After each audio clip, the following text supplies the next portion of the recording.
మళ్ళీ పునఃప్రతిష్ఠ చేసుకుంటున్నాము. ఇలాంటి మహా గొప్ప పుణ్య కార్యక్రమంలో ఇళ్లలోంచి బయటికి రండి, టీవీలు వదిలిపెట్టండి, రండి పాల్గొనండి. వెనకాల స్వామివారు వస్తారు. ఆయన ఒక్కడే రావట్లేదండి. ఇప్పుడు ఆంజనేయ స్వామి ఆయన హరిహరులు ఇద్దరిని తీసుకొస్తారు.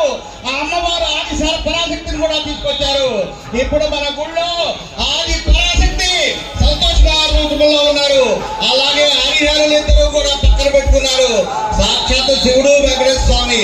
ఇలాంటి మహాపుణ్యక్షేత్రం ఇది. మనందరూ ఎక్కడో శ్రీశైలం వెళ్తాం, ఎక్కడెక్కడో చెప్పుకుంటాం.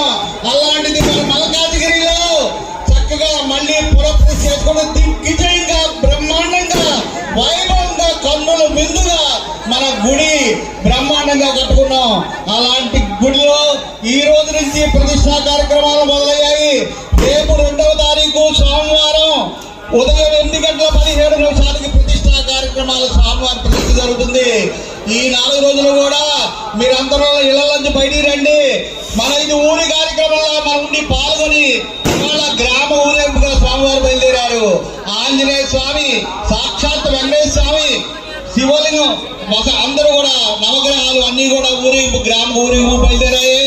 ఇది మన మల్కాజ్గిరికే, ఇది ఏదో కాలనీది కాదండి, ఇది మన మల్కాజ్గిరికే, మల్కాజ్గిరి నియోజకవర్గానికి అని చెప్పవచ్చు. అలాంటి పురాతనమైన దేవాలయం మన ఇవాళ మళ్ళీ పునఃప్రతిష్ఠ చేసుకున్నాము. ఇళ్ల నుంచి బయటికి రండి. ఈ ప్రతిష్ఠా కార్యక్రమాన్ని స్వామివారి దర్శనం చేసుకోండి.